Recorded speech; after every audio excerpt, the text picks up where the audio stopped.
மதுரையில் மதிமுக பொதுச் செயலாளர் வைகோ செய்தியாளர்களை சந்தித்து வருகிறார். இதன் நேரடி காட்சிகளை பார்க்கலாம்.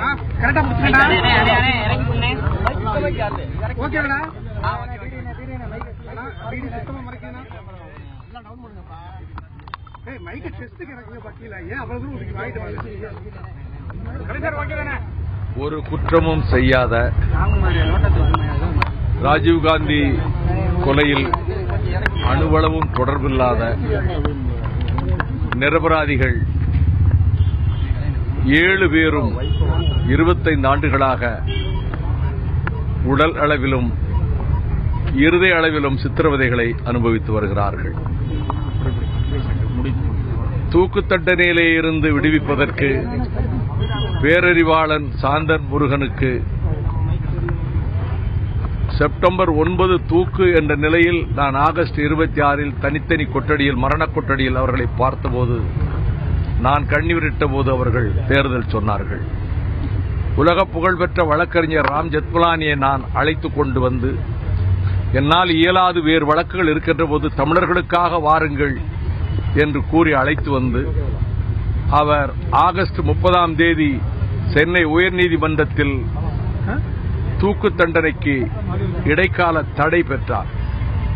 காங்கிரஸ் கட்சியினர் இந்த வழக்கை தமிழ்நாட்டில் நடத்தக்கூடாது, சுப்ரீம் கோர்ட்டில் டெல்லியில் நடத்த வேண்டும் என்று முயற்சித்த நிலையில் வழக்கு டெல்லிக்கு மாற்றப்பட்டது சுப்ரீம் கோர்ட்டுக்கு. அப்பொழுது 34 வாய்தாக்களுக்கு நானும் வக்கீல் தேவதாசும் எங்கள் சொந்த செலவில் நாங்கள் சென்றோம். ராம் ஜெத்மலானி அவர்கள் முதல் 5 அமர்வுகளுக்கு மட்டும் நான் வற்புறுத்தி கொடுத்த கட்டணத்தை பெற்றாரே தவிர அதற்கு பிறகு கட்டணம் எதுவும் பெறவில்லை. கவலையாகவே இருந்தது. கடைசியில் தலைமை நீதிபதி சதாசிவம் அவர்கள் அமர்வில்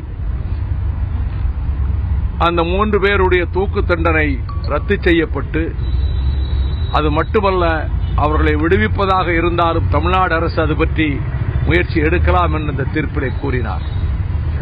முதலமைச்சர் ஜெயலலிதா அவர்கள் கேபினட்டை கூட்டி 7 பேரையும் விடுதலை செய்ய வேண்டும் என்று அறிவித்து மத்திய அரசுக்கு ஒப்புதலுக்கு அனுப்பினார்.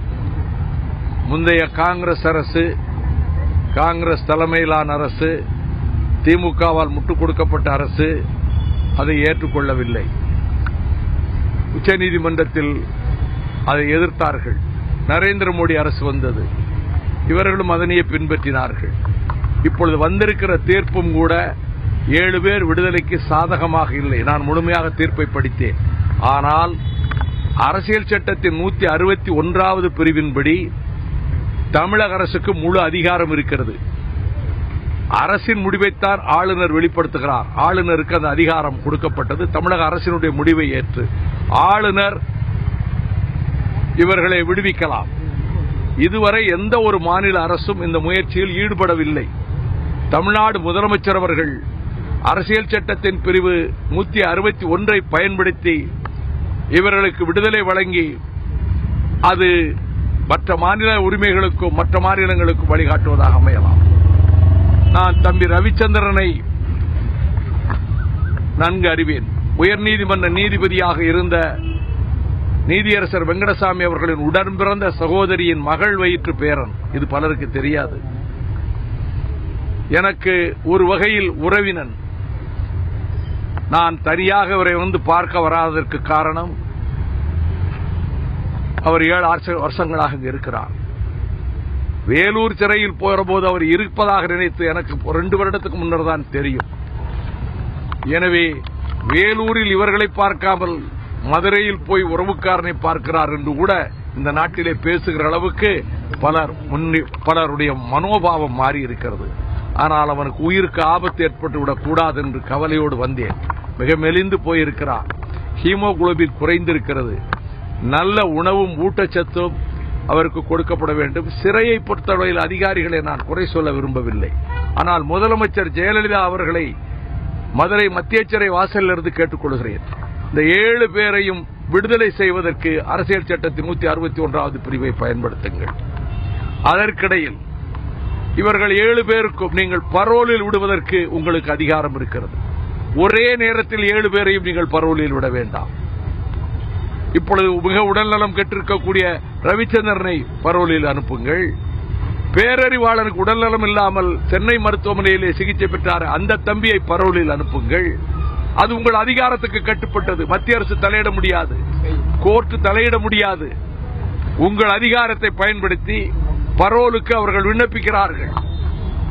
நீங்கள் தமிழ்நாடு அரசு சார்பில் நீதிமன்றத்தை கூட தெரிவித்து விடலாம், பரோலில் அனுப்ப சொல்லி. பரோலில் நீங்கள் அனுப்பலாம்.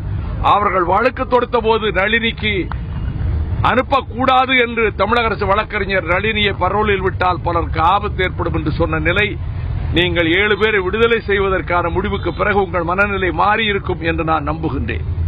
ஆகவே முதலமைச்சர் அவர்களை வேண்டுகிறேன், அரசே பரோலில் அனுப்பலாம், 3 மாத பரோலில் அனுப்பலாம். பெற்ற தாய் 22 வயதில் ஜெயிலுக்கு வந்தான் ரவிச்சந்திரன். இன்றைக்கு அவனுக்கு 47 வயசு ஆகிறது.